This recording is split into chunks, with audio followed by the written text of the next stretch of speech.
2 weeks ago when I started saying we started. Oh, okay. And the way I must buy a mobile Juman. Good. Yeah. Ashanti mind the money I must say. That's right. That's right. Yeti rotiko koso so. Nana Yankwada meden check ese edi free Dr. Frank Amako hina so ye edema Ashanti mind nyina. Me bana miti enkomo no kakra. And I'm very remunerated, no. But TB na. But me bana yaresa. They be ame wasamba ko pa ameka. Me mi tuwe. Me nipa. Yarete me bome. Health minister. We nipa.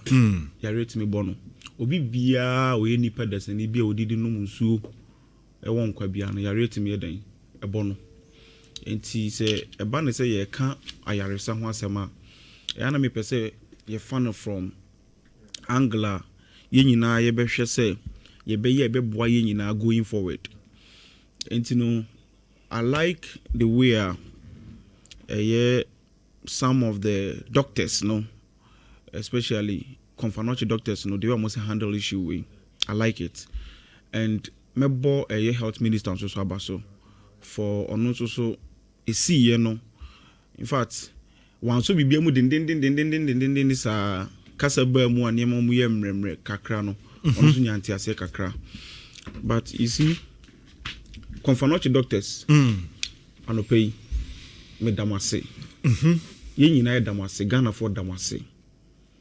Se woko hospital and na why adwuma hospital da and obi say doctors breye Papa. Me my adwuma even confirmatory my adwuma hoda. Okay. Tafo government hospital. Maybe my adwuma chepa Dr. Labi hospital. Sion Labi hospital.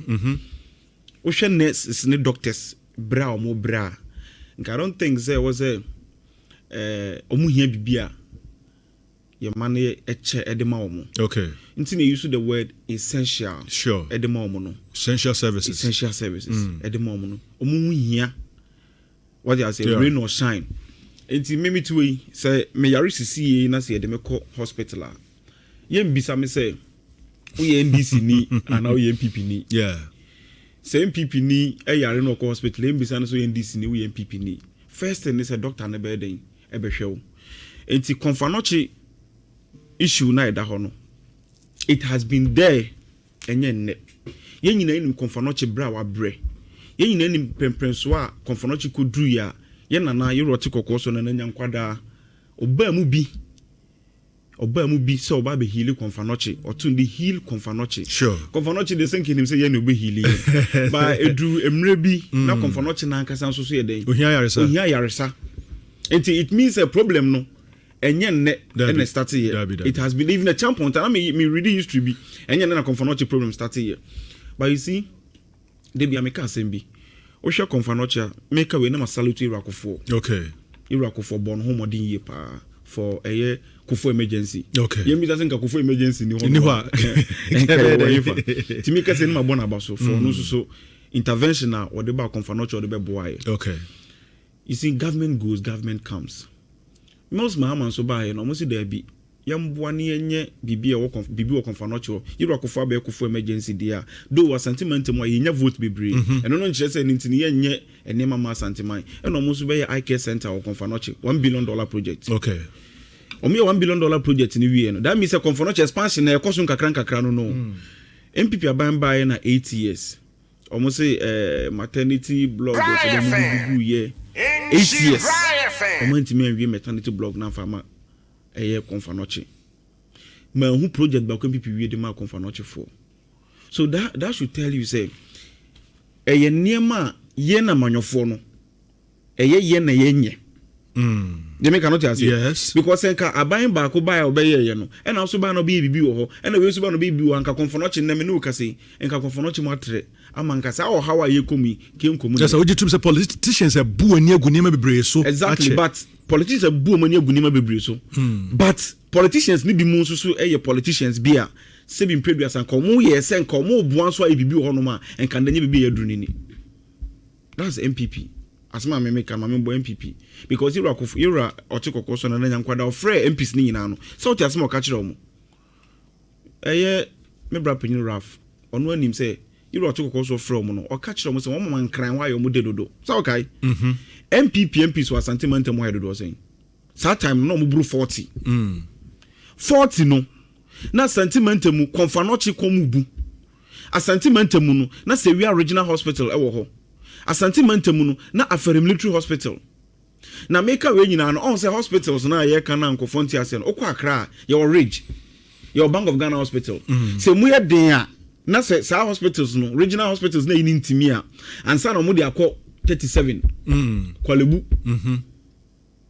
ba Asante Mantam yin bisa say hospital ben ena say obi yare ade ne be kwa mu ye den a ne ye fa no kokonfa no che hospital bi ani ho enti obi krati ye ne ya no afa na card me kokonfa no che malaria me kokonfa no che di enti na konfa no che ho nyama de make an note ase de sure enti wo ba ye na wonim say eye hospitals da wakoma so wo so oboa na wo ye hospitals no na eni kwan say o neglect project 250 beds 500 bed capacity hospital no wa janu wremu 8 years want me anya unim time NDC e cut short for these hospitals make us remember Rakofo abaso because ono na odadwene say wonya obey hospitals we nyina wasa tentemu okay ena fo fianto atane to abetia no ena NDC baaye ye baaye no ena ye ne award contract no 2010 ya award contract ni wie ye no due to Arab Springs okay Egypt okay say issue ni nyina oh yes enti yensa nka sika no so 2013 2014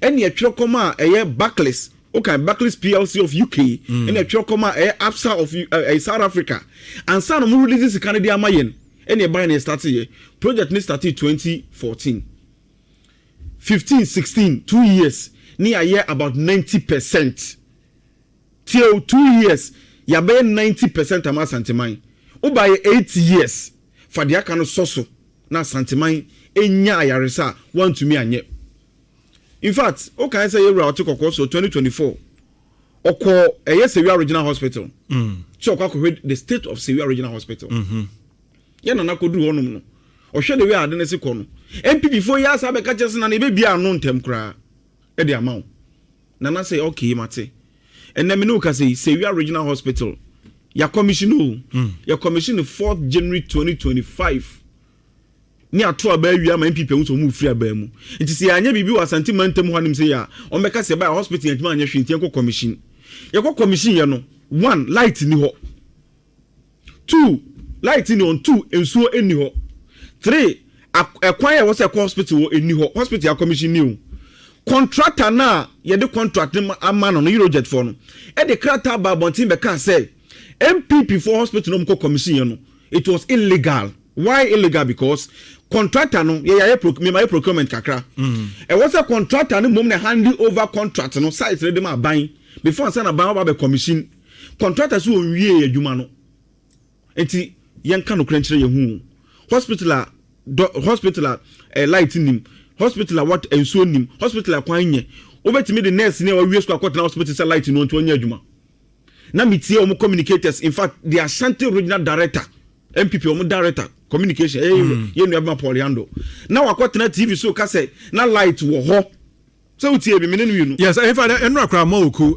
former atwon obeja DC MC be kan say the omuwie bibia na bibia wo ho na emum no the we are some na make you okay so we are now okay what's na light wo ho me no ka say ye nua panyin na you are free onu su ko duru ho nom no o je tu mu say na light ni ho ba de ntin ya use generator so which is which so it means that mo commissioner mo commission ye no it wasn't ready mu na ndimu they make cannot say that's number 1 number 2 aferi ho na me ye ka no wonum say aferi na nke wo say we 2017 2018 bisa say adentina sa time na wie 8 years enfidie e ko kran fidie say de ba install wo ho nom no enfidie ne be car port ma demorage car no e ma ye auction fidie ye ri ba be say me ne umie no yare titru Asanteman yo ye auction fidie ne de manko fofoforo e ton ma omo enfidie kakra na install wo hanim senso a na akronfo ewiewia make 3 news publication be say equipment were $38 million 2021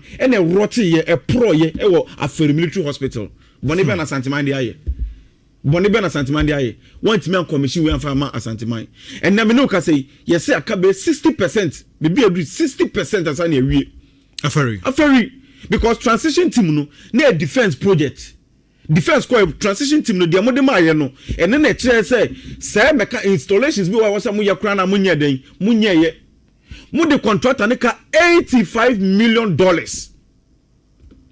contractor ne ka na wo de contractor ka betima ka commission hospital enti afei ene afra contractor na ya engage no ayegusu ne kasa se ne be ya obekọ back to site na kwakọ ye adwuma na wie ne commission dem asanteman se wi me no ka say finance minister a releases can be dem contractor no ama me no ka say contractor no kran pa babontia be ka say nyame ya adoma this year bekọ na wie no ye be wie se wi ade ama eye asanteman you see asema making me mama nka asem nchiro me no mi no me nka ahwefo yawo your 40 MPs omugina NPP was sentimental anim say senka omunyina sori gina parliament house and they rakofo ado e na ko jan bo munsa e na omo ka che rakofo ado say na do yi yes rew ye was sentimental mu asanteman eto aba e ma eye friend say NPP mu vote amunya close to 1.7 million if you sentimental mu hanim say na dey nti na yewra na do yi mumbe ye afari se wia enwie mfa ma asanteman